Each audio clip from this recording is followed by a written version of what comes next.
ma situation géographique, je suis dans la région d'Orléans, au sud d'Orléans, la région de Sologne, juste au bord de la Sologne, mais pas très loin, nous avons les Beaucerons, et donc toute l'agriculture beauceronne que l'on connaît, agriculture intensive.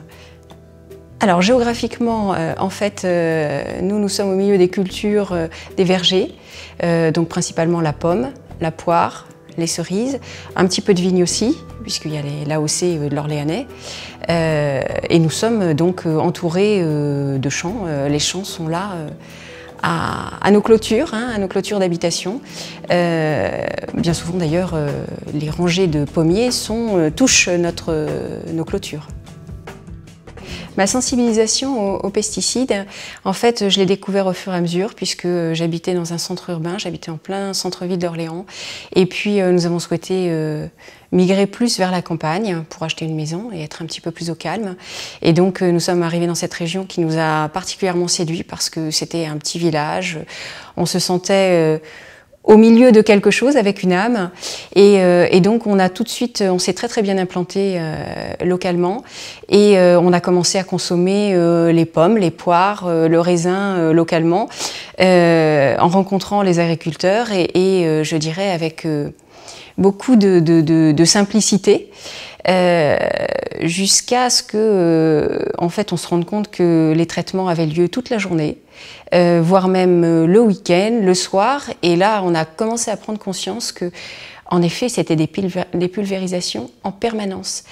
Alors avec des odeurs, parfois un peu de couleur.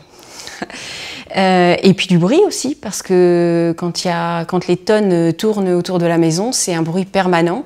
Et donc voilà, on avait une maison où on pouvait quand même manger dehors et dès qu'on mangeait, on entendait ces bruits. Donc ça a commencé à nous interpeller et puis quand on a commencé à mettre nos enfants à l'école, là on a vraiment pris conscience d'une autre dimension, c'est que les enfants étaient pesticidés à proximité de l'école puisque des champs jouxtaient la cour d'école. Et donc là, quand les premiers récits de ma fille revenant de l'école me disaient « Mais maman, il y avait une grosse machine où voilà, la maîtresse nous demandait de mettre la main devant la bouche ou de rentrer précipitamment », là j'ai commencé vraiment à prendre peur en me disant « Mais dans quel monde est-ce qu'on vit ?»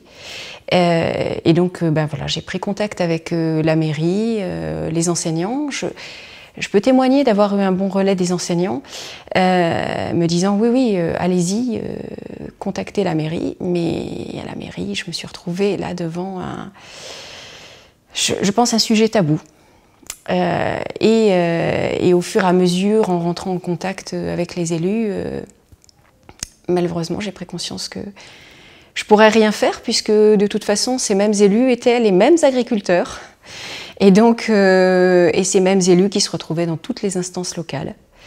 Et donc, tout le système était complètement verrouillé, en tout cas en termes d'information. Et donc, ma démarche, ça a été plutôt d'informer et d'essayer de trouver des propositions. Parallèlement, dans la commune, donc, s'est constituée une association qui avait envie de fédérer les gens sur cette problématique de toutes les nuisances liées à l'agriculture périurbaine. Et donc, voilà, j'ai rencontré des gens qui parlaient et qui avaient les mêmes angoisses, avec lesquelles je partageais exactement les mêmes problématiques, la recherche d'informations, et à force de lire, de comprendre, je me suis dit que c'était quand même très dangereux et que j'avais, moi, en tant que citoyenne, en tant que maman, en tant qu'humain, aussi à la fois une responsabilité et un pouvoir de faire quelque chose. C'est pour ça qu'aujourd'hui, je me retrouve à Génération Future et à partager quelque chose avec un groupe.